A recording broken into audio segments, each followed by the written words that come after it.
Welcome to the Red Mountain Railroad. This is the second video in what I'm calling my Red Mountain Railroad Nostalgia series. It's about my earliest locomotives. The first video was about a month ago. It was about Red Mountain Railroad number 23, which I got for Christmas in 1957. It was a Tyco General. This was my second steam locomotive, which I received, I believe, sometime in 1958. This little 040 Camelback, Red Mountain Railroad number 24. Hope you enjoy the video.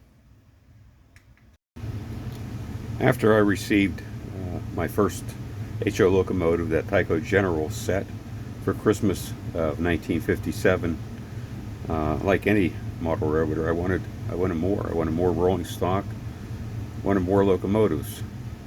So I lobbied my father, and at that time I was earning a small allowance for doing chores around the house.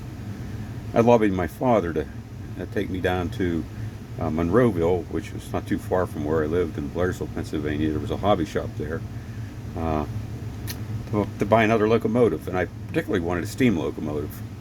Well, he surprised me with a little Lionel. It's a Hustler locomotive. Actually, it was made by Athearn for Lionel, and you can see it's a Navy Yard, New York Navy Yard little switcher. My dad, during World War II, worked for the Navy at the Navy Yard in Philadelphia, so that's why he liked this. Now, this is not the locomotive I got, but what happened to my original locomotive, I wanted a steam engine really bad, so when my dad got me this first locomotive, I painted it black and put a smokestack on it to pretend it was a steam locomotive. So anyway, it's gone by the wayside over the years, and I don't have this anymore. My cousin graciously found this one at a train show or a hobby shop, I'm not sure, but he picked it up for me, and so it's a reminder of that second locomotive.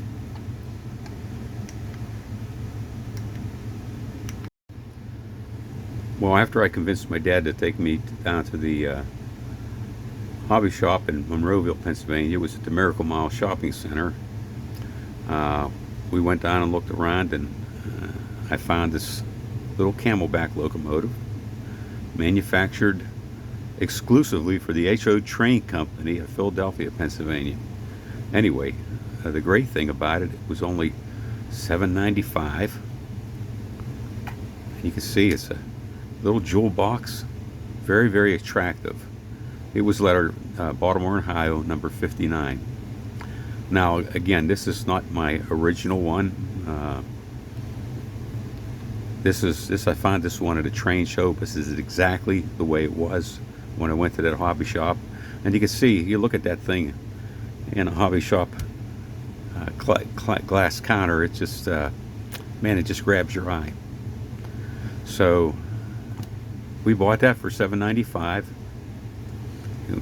Fit my budget pretty easily, and that became my second HO steam locomotive. Like most of my early locomotives, number 24 underwent a number of name changes and paint schemes. Here she is as a Union Pacific locomotive. Before I had numbered her. Here she's right alongside the number 23 with the Union Pacific. And here she is lettered for Pennsylvania in 1964.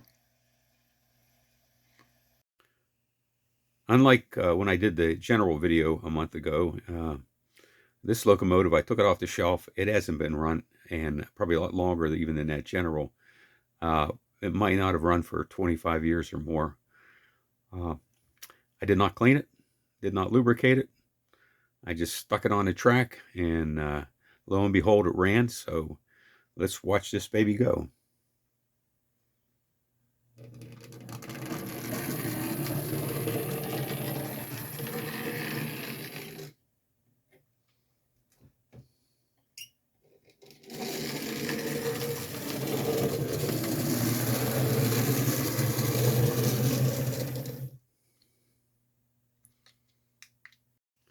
Well, it didn't run quite as smooth as the General did, but you got to remember, uh, this locomotive cost $8, $7.95, back in the late 50s. So, I mean, it wasn't a high dollar locomotive, and it runs, and it still runs to this day.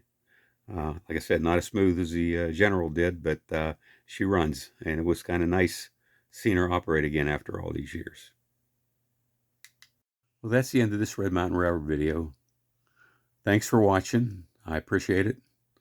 Hope to see you again on the next one, where I plan to talk more about some of my old locomotives and talk about some other new things that are going on.